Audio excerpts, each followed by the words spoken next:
I think we're headed to a radically different world. I think a good world, an interesting world. My prediction actually for humanoid robots is that ultimately there will be tens of billions. I think everyone will want to have their personal robot.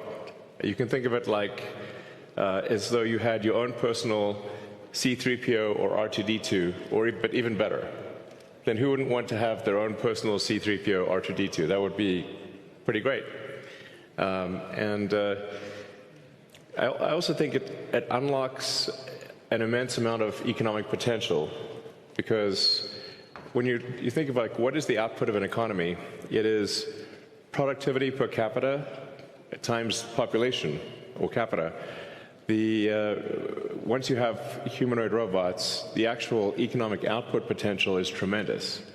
It's really unlimited. Potentially, we could have an economy 10 times the size of the current global economy, where no one wants for anything.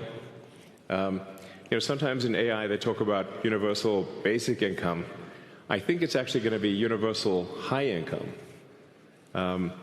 where anyone can have any goods or services that they want. A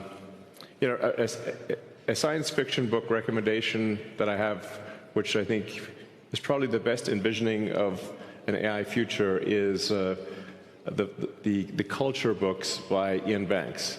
Very highly recommended for a non-dystopian view of the future. Now, there obviously are some risks, which illustrate perhaps if we don't do this right, you could have like a James Cameron sort of movie, Terminator. We don't want that one.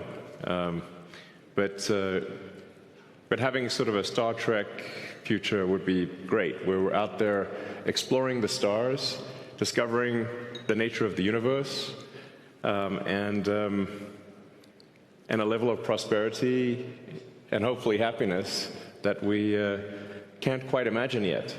So I'm very excited about the future, and very glad to be here. Thank you for having me.